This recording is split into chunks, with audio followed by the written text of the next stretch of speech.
Once upon a time, Intel wasn't just another technology company, it was the technology industry. Its processors powered nearly every personal computer on Earth. Its engineers set the pace of innovation.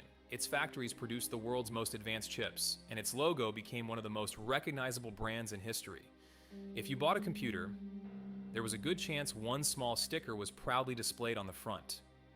Intel inside. For decades. That sticker meant one thing: performance, innovation, the future. But today, the biggest breakthroughs in technology are happening somewhere else. Artificial intelligence, NVIDIA, the world's most advanced chips, TSMC, the machines that build those chips, ASML. So what happened? How did the company that helped create Silicon Valley lose the biggest technological revolution of the 21st century? This is the story of Intel. Every industry has its giants, companies so dominant, it's hard to imagine the world without them. Kodak ruled photography. Blockbuster dominated home entertainment. Nokia controlled mobile phones. And for decades, Intel was the undisputed king of computing. It didn't just sell processors, it defined what a computer could become. But history has a habit of reminding us that leadership is never permanent. Sometimes, the companies that build the future become trapped by their own success. And Intel may be one of the greatest examples of that. Chapter 1. Before Intel, there was Fairchild. The story of Intel doesn't actually begin with Intel. It begins with a company called Fairchild Semiconductor. In the late 1950s, Fairchild became the birthplace of modern Silicon Valley. Some of the brightest engineers in America worked there. Among them, Robert Noyce, a brilliant physicist who helped invent the integrated circuit, and Gordon Moore, a chemist with an extraordinary ability to predict where technology was heading. Together, they weren't just building electronic components. They were reinventing computing itself, but success brought new problems. As Fairchild grew, its bureaucracy grew with it. Innovation slowed, and eventually, Noyce and Moore reached a conclusion. If they wanted to build the future, they would have to leave. So in the summer of 1968, Gordon Moore drove to Robert Noyce's house. Noyce was outside, cutting the grass. The conversation that followed lasted only a short time, but it would change the technology industry forever. A few weeks later, Intel was born. Chapter 2. A tiny chip that changed everything. Intel's first products weren't processors. They were memory chips. Small, reliable, and dramatically more efficient than existing technology. But just 3 years after the company was founded, everything changed. In 1971, Intel introduced something the world had never seen before. The Intel 4004, the first commercially available microprocessor. For the first time, an entire computer's central processing unit could fit onto a single silicon chip. It may not seem impressive today. The 4004 was slower than even the cheapest modern calculator, but that's not what made it revolutionary. What mattered was the idea. Instead of designing custom electronics for every new machine, manufacturers could build almost anything around a programmable processor. That single invention opened the door to personal computers, video game consoles, industrial automation, and eventually, the smartphone in your pocket. Without the 4004, the digital world would have looked very different, and Intel had arrived decades before most people even realized what was coming. Inventing the microprocessor was an extraordinary achievement, but building a revolutionary product doesn't guarantee a revolutionary company. Intel still needed something else. One customer, one decision, that would transform a promising startup into the most powerful name in computing. And when IBM came looking for a processor, history changed once again. Chapter 3. The company that powered every computer. IBM didn't know it at the time, neither did Intel, but one business decision would define the next 3 decades of computing. In 1981, IBM launched its first personal computer. Instead of designing every component in-house, IBM chose outside suppliers. Microsoft would provide the operating system, Intel would provide the processor. That decision changed everything, suddenly. Millions of people wanted personal computers, and almost every one of them needed an Intel chip. As the PC market exploded, Intel became the engine powering the digital revolution. Then came one of the most successful marketing campaigns in business history. Intel Inside. It wasn't just a logo, it became a symbol of quality.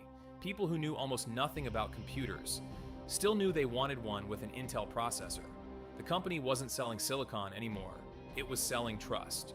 Throughout the 1990s, Intel processors became the standard for homes, offices, schools, and businesses around the world. Every new generation was faster, more powerful, more efficient. And thanks to something called Moore's Law, the pace of innovation felt almost unstoppable.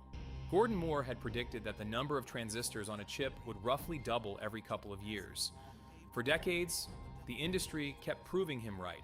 Computers became smaller, cheaper, and exponentially more powerful. Intel wasn't just following the future, it was defining it, at least. That's what everyone believed. Chapter 4. The mistake that changed everything. By the early 2000s, Intel looked unstoppable. Its processors powered the world's computers. Its factories were the most advanced on Earth. Its profits kept growing. Then, the next computing revolution quietly began. Not on a desktop, not in an office, inside people's pockets. Smartphones were about to change everything, but Intel didn't believe they would replace personal computers. Its processors were incredibly powerful, but they also consumed too much energy for small mobile devices. Meanwhile, another architecture was gaining momentum, ARM. Its chips weren't designed for maximum performance. They were designed for efficiency, long battery life, low power consumption, exactly what smartphones needed. When Apple built the iPhone, it didn't choose Intel. Neither did most of the smartphone industry. Intel had missed one of the biggest technological shifts in history. But an even greater change was already on the horizon: artificial intelligence. As AI models became larger, they demanded something traditional CPUs weren't built for: massive parallel processing. The perfect job for GPUs. NVIDIA had spent years quietly developing exactly that technology. While Intel remained focused on CPUs, NVIDIA became the company powering AI. The balance of power had changed. Chapter 5. Reinventing a giant. For the first time in decades, Intel was no longer leading the industry, it was trying to catch up. Competitors surged ahead. AMD challenged Intel in desktop and server processors. Apple replaced Intel chips in Macs with its own Apple Silicon. TSMC became the world's most advanced chip manufacturer. And ASML's extraordinary machines pushed semiconductor technology even further. The company that once controlled nearly every step of the industry now depended on technologies developed elsewhere. But Intel isn't giving up. In recent years, it has invested hundreds of billions of dollars into new fabrication plants. It has launched Intel Foundry services, hoping to compete directly with TSMC. Governments in the United States and Europe have supported these efforts, not simply to help Intel, but because semiconductor manufacturing has become a matter of national security. Whether Intel can reclaim its former dominance remains uncertain. But one thing is clear: the race is far from over. History usually celebrates the companies that win, but sometimes the companies that lose teach us even more. Intel didn't fail because it stopped innovating.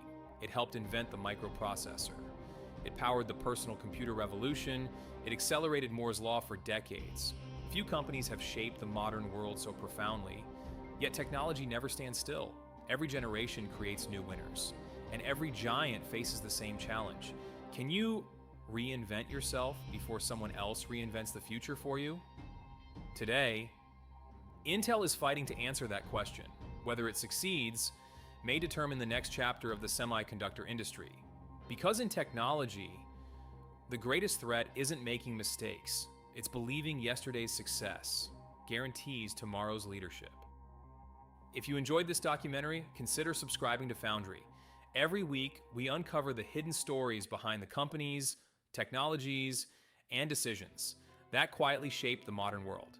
Because once you understand how the future is built, you'll never look at technology the same way again. Until next time, thanks for watching.